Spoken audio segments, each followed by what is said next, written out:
Seja bem-vindo a mais um EBD online. Nessa feita, vamos falar sobre um assunto de extrema importância. Vamos falar sobre a temperança na vida cristã. E nós já estamos no auge, já no finzinho de mais um trimestre, já no ápice quase finalizando. E que lição, que trimestre!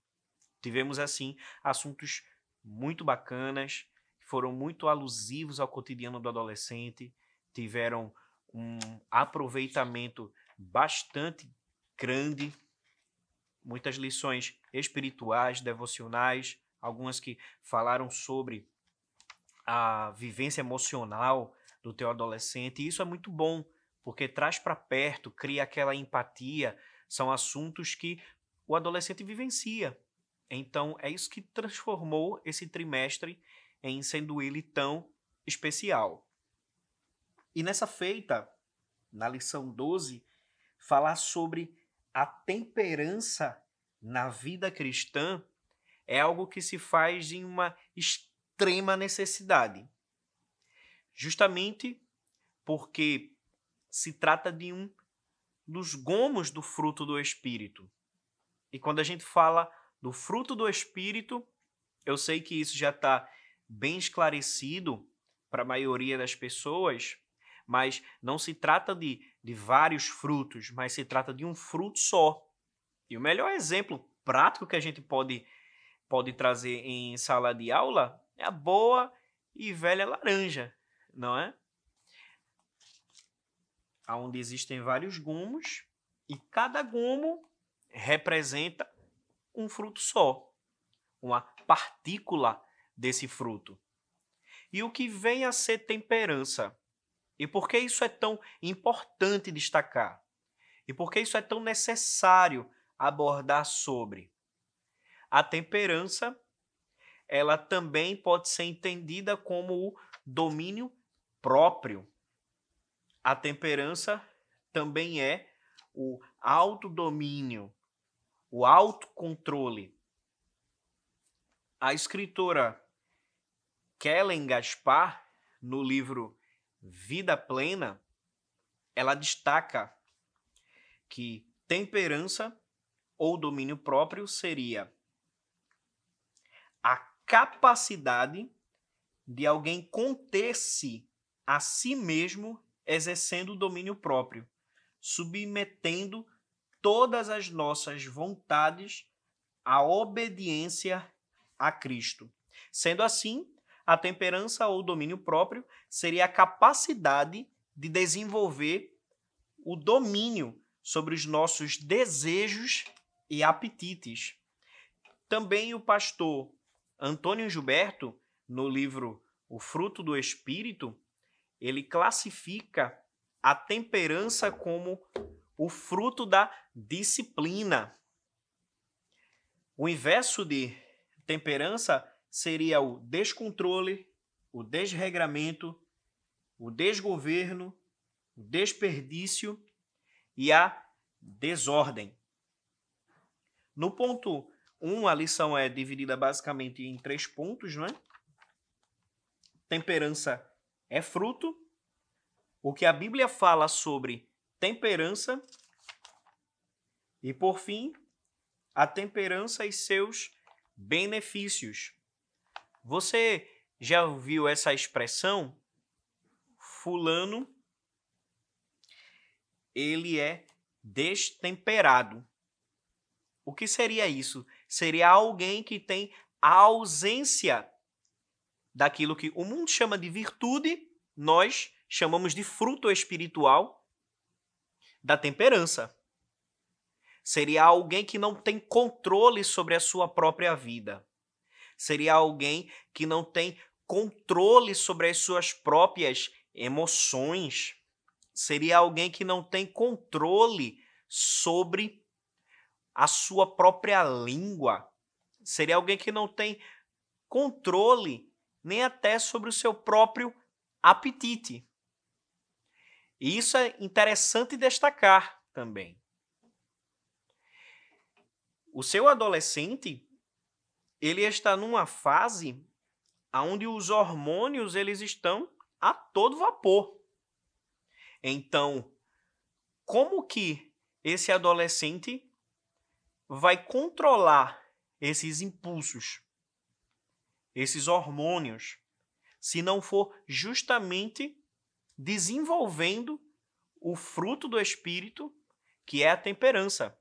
E destaque para ele que o Espírito Santo de Deus, ele está apto e tem vontade de ajudá-lo em todos os seus desejos e tentações. Também destaque para o seu adolescente que o domínio próprio também está atrelado à parte de alimentação. Nós, no nosso contexto assembleano, a gente tende a maximizar essa ideia que crente come muito. E aí alguém até romantiza isso como sendo algo cômico, engraçado, mas pelo contrário, isso vai justamente de encontro à palavra do Senhor. Destaque para o seu adolescente que ele precisa também desenvolver um autocontrole nesse sentido. Obviamente, dosando as palavras do jeito que você, como professor, sabe fazer, do jeito que você sabe colocar, como você sabe temperar as palavras, mas destaque para o seu adolescente que essa ideia ventilada pelo mundo sobre nós evangélicos e até de evangélicos para os próprios evangélicos sobre alimentação, ela precisa também ser regrada, porque isso também faz parte do autocontrole. Então, quando a gente fala do ponto 1, a gente tem um exemplo muito bom, que é na carta de Paulo aos Coríntios, capítulo 9, do 25 ao verso 27. Olha só o que Paulo diz. E todo aquele que luta, de tudo se abstém. Eles o fazem para alcançar uma coroa corruptível. Nós, porém, uma incorruptível. Pois eu assim corro, não como coisa incerta. Assim combato, não como batendo no ar. Antes subjugo o meu corpo e o reduzo à servidão, para que, pregando aos outros, eu mesmo não venha, de alguma maneira, a ficar reprovado.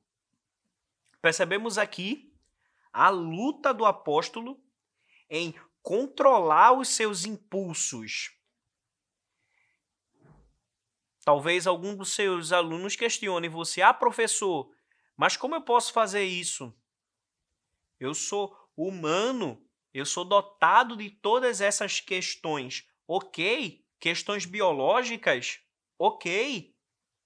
Porém, fale para ele que Deus, ele pode lhe ajudar e lhe auxiliar nesse sentido da autoajuda. Olha o que Paulo diz, ele subjugava o seu corpo e o reduzia à servidão. No versículo 27, para que, pregando aos outros, ele mesmo não ficasse de alguma maneira reprovado.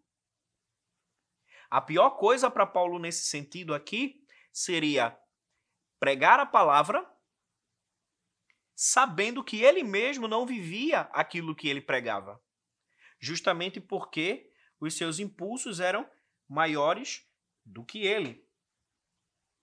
No ponto 2, o que a Bíblia fala sobre temperança? A Bíblia, ela destaca vários exemplos. E o interessante da Bíblia Sagrada é que ela nunca vai ocultar o que aconteceu na vida dos seus personagens. Ela nunca vai maximizar um personagem a tal forma de que esse personagem seja tão romantizado a ponto de ser idolatrado como ídolo. Pelo contrário, a Bíblia ela vai mostrar também os erros desse personagem, mas também vai mostrar os acertos. Por que a Bíblia Sagrada faz isso? justamente para mostrar para nós aquilo que a gente entende como o caminho das pedras. Se aquele personagem viveu de tal forma, de uma forma positiva, se nós vivermos e seguirmos o seu exemplo, alcançaremos o que ele alcançou. Em contrapartida, se tal personagem viveu de uma forma que não foi de uma maneira que agradou a Deus, nós vamos receber a mesma coisa que ele recebeu. É a questão da exemplificação aqui. Então, quando se fala de temperança em personagens bíblicos, a gente tem personagens que deram tanta evasão aos seus impulsos, aos seus desejos e à sua carne, que no final ruíram. O exemplo disso, a gente tem o exemplo de Davi. Segundo Samuel 11, do 1 ao 27, Davi não conseguiu controlar os seus impulsos. Todos nós conhecemos a história. Davi, quando vê a mulher, ele não se contém, se apaixona por aquela mulher, e o final da história a gente conhece. Tantas e tantas ocasiões terríveis na vida de Davi pós esse fato. Outro caso de alguém que não controlou e não conseguiu controlar os seus impulsos, o seu ser, a voracidade humana que vivia dentro dele e habitava dentro dele, foi o filho de Davi, Salomão. Lá em 1 Reis 11, do 1 ao 6. Salomão amou muitas mulheres. Lá no livro de Eclesiastes, ele diz que ele teve posses, dinheiro. Você pode destacar isso para o seu adolescente também. A questão, a parte do dinheiro. Ah, mas são adolescentes, ok. Mas já existem adolescentes que são extremamente gananciosos pelo dinheiro. E fazem tudo para consegui-lo. Tudo até, quem sabe, em se envolver em situações ilícitas. Então, destaque para ele que Salomão ele fez tudo também por riquezas, por mulheres, e no fim, o que aconteceu, todos nós sabemos, a ruína dele. Então, há vários e vários exemplos de pessoas que não desenvolveram a temperança e não se deram muito bem. Em contrapartida, há também personagens na Bíblia Sagrada que desenvolveram a temperança e foram, a Bíblia destaca que tiveram um alto grau de bênçãos em sua vida. Daniel, José, Esté e uma vasta gama de personagens que você pode exemplificar na sua aula. Não deixe de usar a Bíblia, professor. Não deixe de trazer o seu adolescente para os textos bíblicos. Isso vai ser altamente proveitoso na tua aula. E não somente isso. O comentarista ele destaca algumas coisinhas que a falta de temperança produz. Lascívia, inimizades, desavenças. A falta de domínio próprio gera ira, gera brigas. Gera brigas. Justamente porque alguém que não desenvolve domínio próprio, ele não consegue ouvir uma opinião que lhe fere momentaneamente. Ele quer responder, quer partir para a briga. De se falar uma palavra, ouve duas. Não vem para cima de mim, não, que eu vou para cima de ti. Destaque isso para o seu adolescente. Que os padrões do reino de Deus não é receber uma ofensa e responder com a mesma grosseria. Pelo contrário. Mas no reino de Deus, quando alguém recebe uma situação que vai lhe deixar triste, magoado, mas no reino de Deus é assim. Enquanto me pisam, eu abraço. E é assim que são os padrões do reino de Deus. A falta da temperança, ela vai gerar discussões, ela vai gerar brigas, ela vai gerar situações vexatórias. É isso que vai acontecer. E por fim, a temperança e seus benefícios. E aí, o comentarista ele vai destacar 3 coisas aqui. O autocontrole no que penso e sinto, extremamente necessário. O autocontrole no que eu vejo e no que eu falo. E vai destacar Jesus como o perfeito exemplo de temperança. No primeiro, autocontrole no que penso e sinto.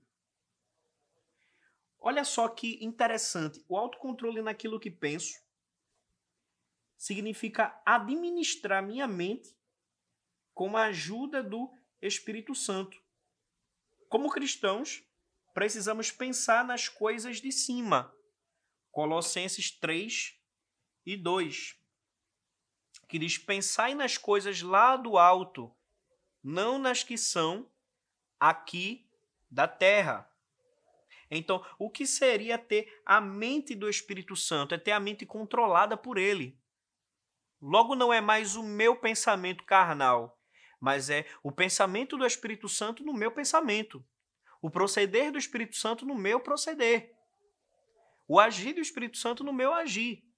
Então, e a mente ele é um campo minado, principalmente para os teus adolescentes. 1 milhão de coisas, um turbilhão de pensamentos permeiam na cabeça dos nossos alunos. Então,